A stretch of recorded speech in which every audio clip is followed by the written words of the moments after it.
Boys സീരീസിൻ്റെ finale എല്ലാം complete ആയിട്ടുണ്ടായിരുന്നു. അപ്പോൾ നമ്മൾ ഇപ്പോഴാണ് സീരീസ് കാണുന്നതെന്ന് പറയാം, കണ്ടു തീർക്കുന്നതെന്ന് പറയാം. എന്തായാലും പക്ക ഒരു വേറെ ലെവൽ കിടിലൻ സീരീസ് ആയിട്ടാണ് തോന്നിയിട്ടുള്ളത് പറയാം.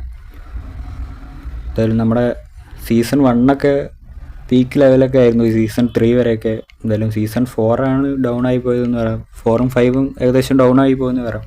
എന്തായാലും ഫിനാലൊക്കെ ഓക്കെ മൂഡിലാണ് നിർത്തിയിട്ടുള്ളതെന്ന് പറയാം.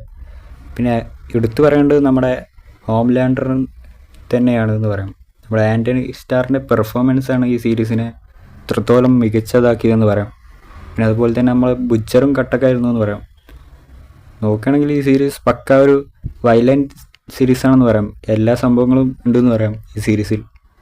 എന്തായാലും എന്നിട്ടും ഈ സീരീസ് ആളുകളെല്ലാം ഫേവറേറ്റ് സീരീസ് ആണെങ്കിൽ അത് സംഭവം തന്നെയാണെന്ന് പറയാം. എന്തായാലും ഫിനാലെ നോക്കുകയാണെങ്കിൽ കുഴപ്പമില്ലാത്ത രീതിയിലാണ് കഴിഞ്ഞിട്ടുള്ളതെന്ന് പറയാം. നമ്മുടെ സോൾജർ ബോയൊക്കെ എങ്ങോട്ട് പോയെന്ന് കാണിച്ചിട്ടില്ല ലാസ്റ്റ്.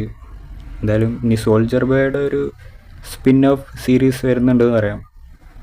മൊത്തത്തിൽ നോക്കുകയാണെങ്കിൽ ഈ ബോയ്സ് എന്ന സീരീസ് അവസാനിച്ചത് ഒരു കുഴപ്പമില്ലാത്ത രീതിയിലാണെന്ന് പറയാം. എന്തായാലും ഇനിയും ബോയ്സിനെ ആസ്പദമാക്കി പുതിയ സീരീസുകൾ വരുമെന്ന് പ്രതീക്ഷിക്കാം.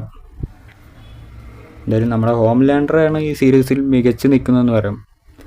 ആ വില്ലൻ ക്യാരക്ടറാണ് ഈ സീരീസ് പീക്കിൽ കൊണ്ടുപോയെന്ന് പറയാം. എന്തായാലും നമുക്ക് തന്നെ ഒരു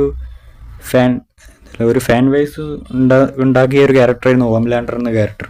എന്തായാലും അവസാനം ഈ ക്യാരക്ടറിനെ സിമ്പിളായി കൊല്ലുന്ന പോലെയൊക്കെ കാണിച്ചിട്ടുള്ളത്. എന്തായാലും അതൊക്കെ പക്ക തമിഴ്പ്പടം കാണുന്ന ഒരു ഫീലായിരുന്നു എന്ന് പറയാം. എന്തായാലും കുറച്ചും കൂടെയൊക്കെ പ്രതീക്ഷിച്ചു. എന്തായാലും അതിന് പെട്ടെന്ന് സീരീസിൽ കണ്ടില്ല. ഒരു കുഴപ്പമില്ലാത്തൊരു ആവറേജ് ആയിട്ടാണ് അവസാനിപ്പിച്ചിട്ടുള്ളതെന്ന് പറയാം.